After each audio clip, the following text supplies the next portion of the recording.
ओम नमः शिवाय। आप सभी का हमारे चैनल में स्वागत है। महादेव कहते हैं, मन खुश रहे हमारा और इस जगत का कल्याण हो। हम सभी चाहते हैं, पर जैसी हमारी कामना है वह कभी पूरी होती नहीं। मन में तरह तरह के गंदे विचार मनुष्य के दिमाग में घूमते हैं। ऐसे में प्रश्न आता है कि मन में अच्छे विचार कैसे लाएं? विचार उठते हैं मन से, इसलिए मन क्या है यह हमें पता होना चाहिए। इसके बाद ही हम गंदे और अच्छे विचारों के खेल को समझ सकते हैं। देखिए, मनुष्य का जीवन विचारों से ही तो है। किसी के मन में विचार आता है खुद को और इस दुनिया को बेहतर बनाने का, तो किसी को आत्महत्या का विचार आता है। इन विचारों से परेशान होने से पूर्व हमें समझना होगा कि आखिर मन में विचार कैसे आते हैं। मन में विचारों की उत्पत्ति कैसे होती है? मनुष्य को अपनी स्थिति के अनुरूप ही विचार हत्या। मनुष्य की हालत यदि मजबूरी की है तो उसके कर्म भी मजबूरी में होंगे। यदि हालात बुरे तो विचार भी बुरे ही आते हैं। इसलिए विचारों का आना आपके हालातों पर निर्भर करता है। महादेव कहते हैं, सोचिए आज परीक्षा है और आपने पूरी तैयारी कर ली, तो क्या आपके मन में फेल होने के विचार आएंगे? लेकिन परीक्षा आज और साल भर आपने सिर्फ मस्ती की है, तो निश्चित है कि दिमाग में विचार भी फेल होने के ही घूमेंगे। तो अधिकांश मामलों में ये उसका खुद का चुनाव होता है। आप परीक्षा के लिए पढ़ाई करें या ना करें, ये आपका चुनाव है। इसलिए अगर आपका चुनाव ही गलत है तो फिर विचार गलत ही होंगे। इसलिए देखा होगा प्रायः लोग जिस काम में लगे रहते, उस काम में भी बुरे विचार उनके दिमाग में छाए रहे थे। और इसका ये अर्थ कहता ही नहीं कि मनुष्य के विचारों का आना गलत है। महादेव कहते हैं, मन में अच्छे विचारों का आना कोई आकाशमात स्थिति नहीं होती। कभी ऐसा नहीं होगा कि आप सुबह उठे और आपके मन में खुद को बदलने का विचार आ जाए और आपके सभी गंदी आदतें छूट जाएं और आप अपने सभी दुखों से आजादी पाले। ऐसा नहीं होगा। मन में अच्छी सोच लाना इतना भी मुश्किल नहीं है। अगर आपका कोई साथी है तो आपको किसी भी चीज को लेकर भड़का रहे हैं या बुरा सोच लाने के लिए प्रेरित कर रहा है, तो उसे आपको अलग रहना है। ऐसे लोगों से जितना जल्दी हो सके दूरी बना लीजिए और खुद को व्यस्त रखने की कोशिश कीजिए। जरूरी नहीं कि काम करके ही खुद को व्यस्त रखा जा सकता है। आप चाहे तो खुद को व्यस्त रखने के लिए अपने पसंद का काम भी कर सकते हैं। इससे आपको बुरा सोच नहीं आएगा। आप सदा खुश रहेंगे तो मन में अच्छी सोच भी आएगी। बुरी चीजों से दिमाग हटाकर आपको अच्छी चीजों पर लगाना होगा। जैसे आप में जाकर बैठे, कई बार शहरी शोरगुल के कारण हम परेशान हो जाते। आपको कुछ समय शांत वातावरण में बैठना चाहिए। ऐसा करने से आपको सिर्फ अच्छी सोच आएगी। अगर आप इन चीजों को अपने जीवन में अपनाते तो आप आसानी से नकारात्मक सोच से दूर हो सकते। महादेव कहते हैं, आपके दिमाग में चाहे बुरे विचार आते हो, उसकी फिक्र करने की जरूरत नहीं है।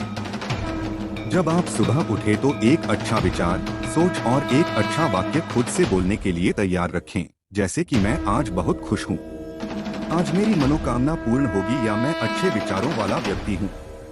आप कोई भी सुविचार सोच सकते हैं, तो ये अभ्यास आपके जीवन को बदलने के लिए कुछ दिनों बाद सक्रिय होने लगेगा। आपका मस्तिष्क है, आपका भविष्य निर्माण करता है। जब भी आप बिस्तर पर सोने जाएं, तो इस बात का ध्यान रखें कि आप क्या सोचते हुए सो रहे हैं। यदि नकारात्मक विचार है तो उसकी जगह आप और अपने परिवार के लिए कुछ अच्छा सोचकर सोए, या आपने इष्ट देव के नाम का जप करते हुए सोना है। आपका अंतिम विचार ही पूरी रात आपके मन में चलता रहता है, जिसका आपको पता नहीं चलता है। ये विचार ही आपके जीवन को सबसे ज्यादा प्रभावित करते हैं। इस विचार का सबसे अच्छा होना जरूरी है। आंख सोते समय अच्छे विचारों को दोहराते हुए सोना चाहिए। महादेव कहते हैं, मन में किसी प्रकार का भय और शंका लेकर नहीं सोना चाहिए। इसलिए जब भी आप सोए तो एक अच्छे विचार के साथ सोए। दोस्तों, इसमें एक कहानी के माध्यम से समझाता हूँ। एक बार एक आदमी ने अपनी सारी जमा पूंजी से एक सुंदर घर बनवाया। गृह प्रवेश के एक दिन पहले उसके घर में आग लग गई और पूरा घर धो धोकर कर चलने लगा। सब लोग आग बुझाने में लगे थे, लेकिन वो आदमी बाजार गया और मिठाई का डब्बा ले आए। जैसे वह मिठाई सब लोगों में बांटने लगा तो लोगों ने सोचा शायद घर जलने के कारण इसको गहरा सदमा लगा है, इसलिए इसे समझ नहीं आ रहा है कि इस समय इसे कैसे रिएक्ट करना है।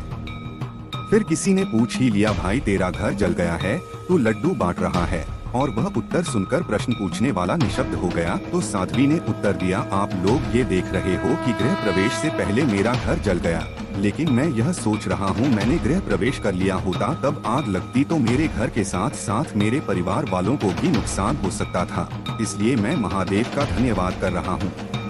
क्या आपने मेरे परिवार को बचा लिया?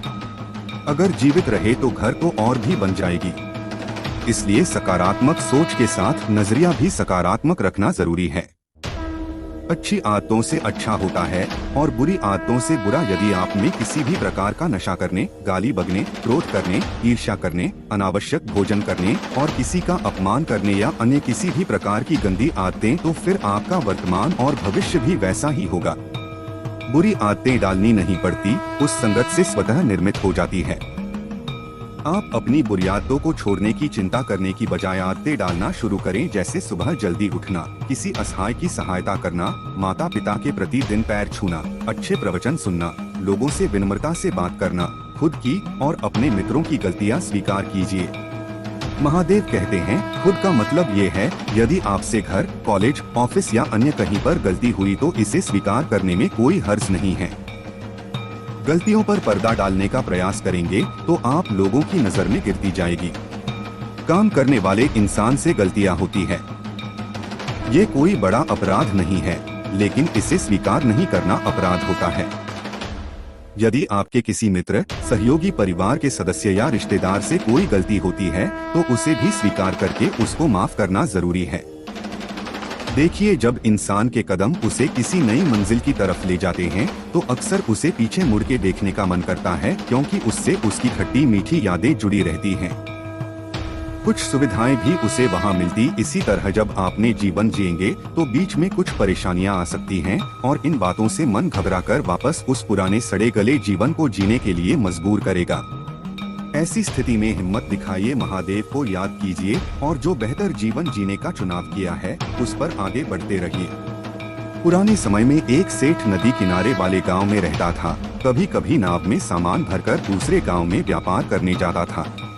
उसके आसपास बहुत धन संपत्ति थी। वह नाव से सफर करता था, लेकिन तैरना नहीं जानता था। एक दिन वह दूसरे गांव से सामान बेचकर अपने घर लौट रहा था। नदी के बीच में उसके नाव में छेद हो गया। नाव में पानी भरने लगा। सेठ डरने लगा कि अब वो डूब जाएगा। तभी उसे थोड़ी दूर एक मछुआरे की नाव दिखाई थी। सेठ ने मछुआरे को आवाज लगाकर अपने पास बुलाया और बोला कि मेरी नाव डूब रही है, मैं तैरना भी नहीं जानता, भाई तुम मुझे बचा लो, मैं तुम्हें अपनी पूरी धन संपत्ति दे दूंगा। मछुआरे ने उसे अपने नाव में बिठा लिया। नाव में बैठने के बाद सीट की हालत थोड़ी सामान्य हुई। अब सीट को सोचने लगा। वो मछुआरे से बोल, भाई अगर मैं तुम्हें मेरी पूरी संपत्ति दे दूंगा तो मैं अपने घर परिवार का पालन कैसे करूंगा? मैं तुम्हें पूरी नहीं आंधी संपत्ति दूंगा। मछुआरा चुपचाप नाव का चप्पू चला रहा था। सेठ फिर सोचने लगा। कुछ देर बाद उसने मछुआरे सीखा, भाई मेरी संपत्ति में मेरे बच्चों का भी अधिकार है, मैं तुम्हें आधा नहीं 1/4 संपत्ति दूंगा। मछुआरे ने कुछ नहीं कहा। कुछ ही देर में नाव किनारे पहुंच गई। अब की सोच पूरी तरह बदल चुकी थी और सुरक्षित किनारे पर आ गया था। सेठ ने सोचा, इसने मेरी जान बचाकर कोई बड़ा काम नहीं किया, ये तो इसका धर्म था। ये सोचकर सेठ ने मछुआरे को सोने का एक सिक्का देना चाहा, लेकिन मछुआरे ने ये लेने से मना कर दिया। सेठ ने वो सिक्का भी अपने पास रख लिया और वहां से चला गया। दोस्तों, इस कहानी से हमें गैस एक मिलती है कि हमारे मन में अच्छे काम के लिए विचार बहुत कम आते हैं और जब भी कोई ऐसा पुण्य कर्म का विचार आए तो वह काम तुरंत कर देना चाहिए। समय के आगे बढ़ने के साथ साथ हमारे विचार भी बदल जाते हैं।